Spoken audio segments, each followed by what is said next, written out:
este nuevo episodio de Ampliando la Mirada.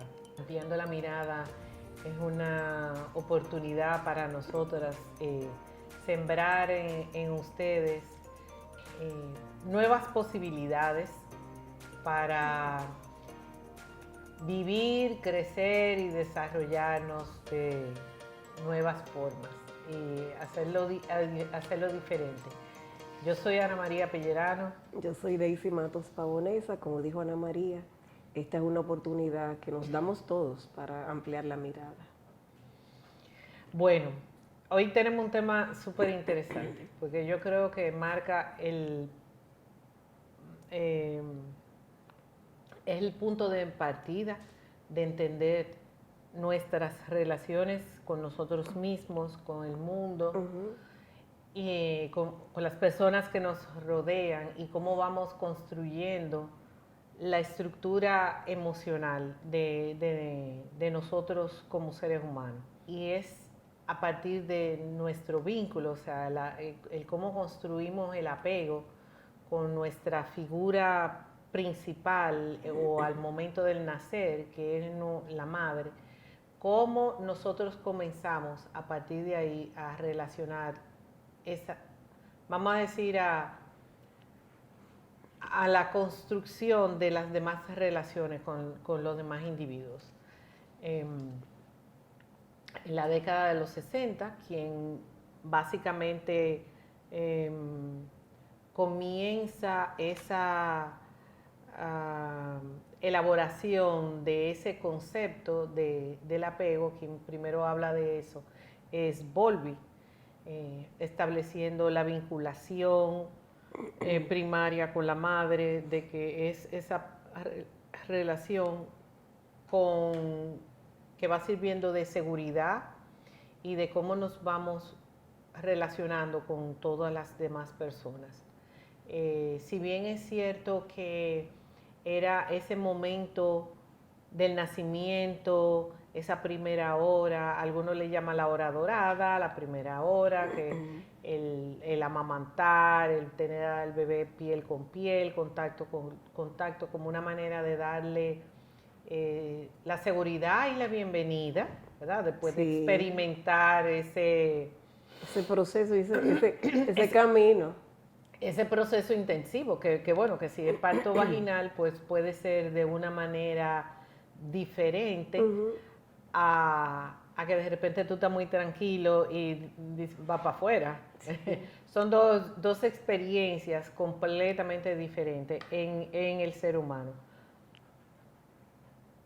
Ahora hay otros autores como Thomas Berni y toda la corriente de psicología prenatal que plantean que no comenzamos al momento del nacer, o sea, esa vinculación con la madre, antes, sino inclusive desde antes de ser concebidos, porque eso nos da como ¿qué estamos esperando? ¿Cómo nos estamos preparando mentalmente para ese momento de ser padres? Y por eso es tan importante conocer e identificar. Y yo creo que como padres, el nivel de responsabilidad que tenemos en el impacto que ejercemos en la vida de esos seres humanos que estamos trayendo al mundo. Porque al final de cuentas es esa estampa que como se marca el ganado, ponemos ese sello en la vida de esa persona. Desde el punto de vista de la psicología, el apego es necesario, o sea, ese apego, esa formación importante, trascendental. Tiene trascendencia en ese individuo, cómo ese individuo se va a relacionar, como tú dijiste, con los demás. Y esa parte de apego, ese apego con la madre, ese apego inicial, lo va a formar emocionalmente a esa persona. Entonces, por eso es tan importante. Sabe que en nuestras etapas de madre primeriza, habían personas, bueno, y todavía, ahora con más frecuencia, primero que optaban por cesárea voluntaria. Sí, ha subido mucho el nivel de frecuencia. Y segundo, que optaban por no amamantar. O sea, no había ese contacto. Eso era la niñera. El niño está llorando, llévatelo. Él necesita a su mamá. Él necesita la piel de su mamá. Pero fíjate, ¿por qué es tan importante? Porque ese bebé en 9 meses dentro de un cuerpo dentro de otro cuerpo es una simbiosis. O sea, el bebé se comienza a formar en el vientre de la madre. Él no sabe dónde comienza su mamá y dónde termina él. Para nada. No está ese concepto. Y la madre suplir esas necesidades biológicas básicas, el mundo se vuelve menos amenazante y ellos aprenden a confiar en el mundo a través precisamente de esa vinculación y de satisfacer esas necesidades básicas. Eso no quiere decir que va a pasar, es una catástrofe si usted en un momento, qué sé yo, de hacer una diligencia o salir momentáneamente, él va a pasar algo.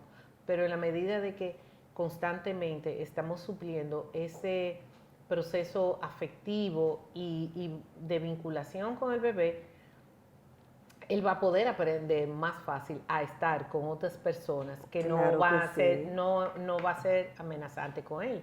Pero ¿qué pasa? Que entre los 8 meses que comienza esa angustia por separación de la madre, que yo comienzo a darme cuenta que mi madre se puede ir y que yo soy un ente, entre esos 8 meses al año y medio, yo comienzo a definirme en el yo, en ese ser humano, independientemente de ese adulto. Y comienzo a lo que mucha gente le llama los terribles dos, y que algunos, como François Dolto, le llaman la primera adolescencia, pero me estoy definiendo como ser humano. Cuando le digo a los papás, digan, es una etapa no de ponerse la mano en la cabeza, sino emocionalmente mi hijo está evolucionando de una manera sana, adecuada, porque el desarrollo sano de un ser humano no significa que usted no va a tener retos ni dolores de cabeza. No, la vida no es color de rosa. Hay diferentes tonos. ¿Entiendes? O sea, no es rosa. No vamos a quedar con los colores y los Bueno, entonces, en esa etapa tan importante, cuando llega el momento de que ese niño, o mamá se tiene que ir a trabajar, o mamá tiene que reasumir su vida, o el bebé, si no tiene el niñera en la casa, va a ir a una guardería, a un centro donde lo van a cuidar. Entonces, ahí tú te das cuenta, como psicólogo, qué niño está desarrollándose emocionalmente, porque hay niños que le dicen bye a papi y a mami, pero hay otros que hay que amarrarlo, y amarrar a la mamá, y amarrar al papá, y a los abuelos. Entonces, ¿cómo ese niño enfrenta esa separación? ¿Cómo ese niño aprende la confianza de que a cierta hora su mamá o su papá van a regresar a buscarlo? Que no es que lo dejaron ahí y ya. O sea, claro, pero tú tienes que tener ese nivel de seguridad, tú tienes que tenerlo lleno para que eso pueda funcionar de manera adecuada. Tú decías esos primeros días, por ejemplo, en los espacios escolares, que hay niños que se quedan... Que a 3 esquinas se oyen el niño está llorando, gritando. Y sin embargo, hay niños que dicen adiós, y tú ves que las mamás se quedan llorando porque digo yo, tú lo amamantaste, tú estuviste ahí, ya. Tú eras que lo estaba cuidando.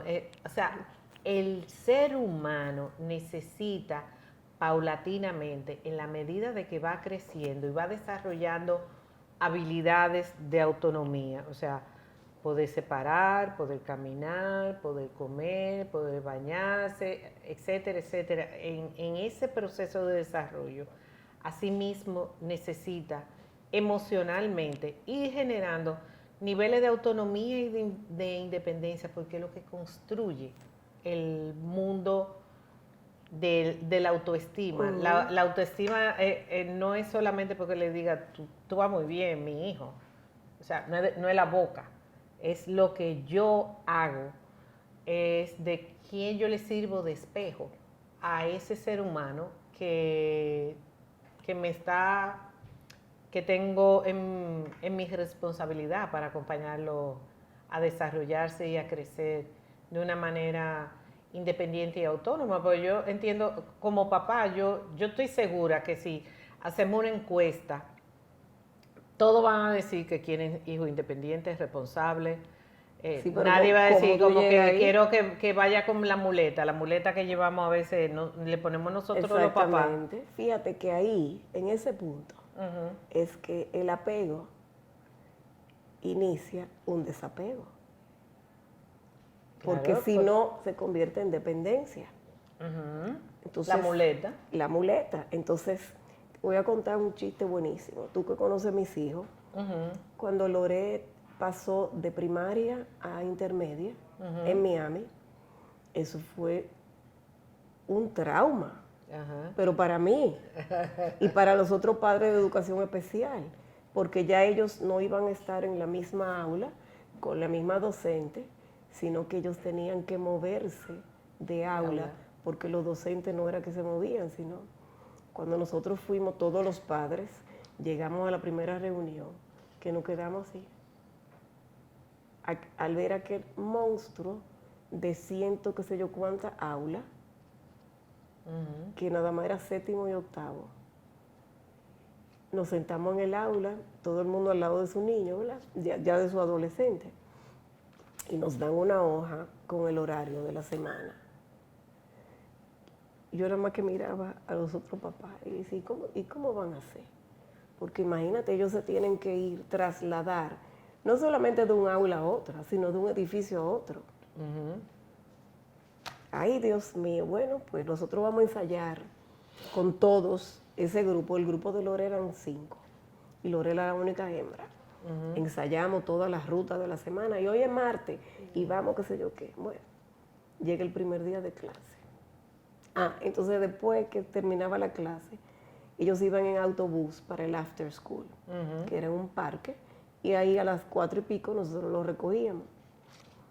Cuando yo veo el parqueo de la guagua, que se me perdía la vista, autobuses, y yo decía, ay Dios mío, pero tenían su planilla y su lista de, bueno, llega el primer día de clase, vamos y lo dejamos, pero nosotros creíamos que nosotros íbamos a quedar. Dice, bye bye. Así mismo de la puerta nos devolvieron. Bueno, yo había pedido la mañana de ese día, ¿verdad? Porque para mí eso era. Nosotros estábamos, los padres de los 5 chiquitos, ¿verdad? Al cruzar de la calle con binoculares. No. Y se movieron, y tocó el timbre, y se movieron. Bueno, yo vi a mi hija, yo lloré de satisfacción realmente. Porque mi hija, los varones le llevaban la mochila, y mi hija era la que llevaba el mapa. Y ella era la que decía, tenemos que doblar aquí, qué sé yo qué, y nos toca en el qué sé yo cuánto, en el 300B, en el edificio qué sé yo qué. Óyeme, ellos aprendieron su asunto. A la 1:45 nos trasladamos a la otra puerta con los binoculares a ver en qué guagua ellos iban a montar. Ellos se montaron en su guagua y llevaron su vida dentro de sus parámetros. Ellos se desenvolvieron. Entonces, nosotros teníamos una de las profesoras desde chiquitico y la llamamos y le contamos qué sé yo qué. Entonces ella nos dijo, los felicito, porque ustedes lograron lo que muchos padres de estudiantes de condiciones normales no logran, que ellos sean independientes. Claro. Ustedes le dieron herramientas a ellos para que ellos buscaran el número de su aula, buscaran el edificio, preguntaran, tienen las herramientas. Claro. Entonces, en ese momento es cuando viene a ser un apego negativo, porque tú no le diste herramientas. Entonces es el niño que se queda, mami, ¿Y qué yo voy a hacer si pasa tal cosa? Mami, yo no puedo hacer tal cosa. Entonces mami viene con la muleta y me resuelve todo mi problema. Y yo nunca aprendo. O la muchacha del servicio. No, o yo el nunca chofer, aprendo. O el que sé yo quién, o como es el estilo muy nuestro. muy dentro del contexto de nosotros Sí. y los países latinoamericanos. Yo entiendo que no hay que apresurarse en que cuando no estén listos para una cosa, forzar a que lo hagan, porque los muchachos de Cada quien tiene los su... Estados Unidos, a los 18 años hay que irse de la casa y hay que irse a estudiar para No. otro lado y no necesariamente están del todo listos. No. Ahora, sí es importante entender que como que comenté ahorita, la autoestima, el concepto de ser humano me lo da el reflejo del otro, pero en ese mensaje que yo doy entre líneas a nuestros hijos, de que tú eres capaz, de que tú puedes, cuando me enfoco en el esfuerzo y no si lo apruebo o no lo apruebo, si me gusta, no me gusta, si me hace quedar bien como papá. Exactamente. Que le ponemos a veces unos niveles de presión a los hijos. Oh, sí. Y no nos enfocamos si ellos emocionalmente se sienten a gusto, si cómo ellos están dentro y por fuera. Y entonces eso va generando a la larga en el adulto una pobre imagen de sí mismo.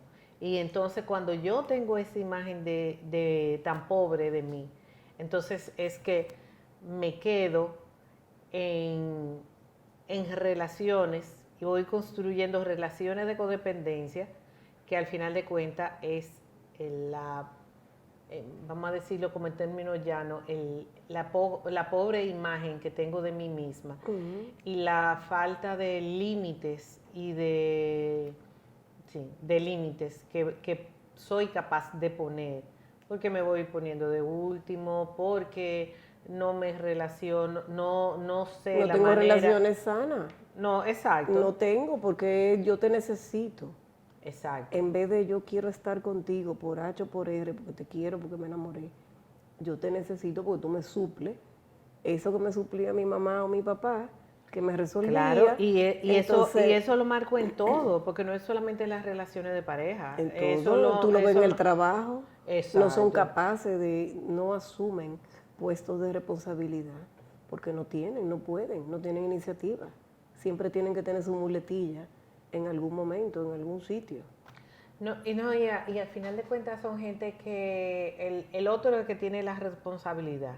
Sí. O sea, no aprendí a que el locus de control de mis emociones están dentro de mí y yo soy el que tengo el control. Y yo puedo autorregularme, sino que el otro es responsable, el otro me está serruchando el palo, porque tú tienes que haberlo oído en algún momento. Sí, claro que sí. El jefe se cogió conmigo, o el profesor se cogió conmigo, así mismo.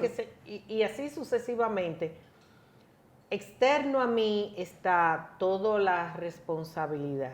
Y entonces lo que se hace más difícil como ser humano, tomar yo las riendas y la responsabilidad de mi vida.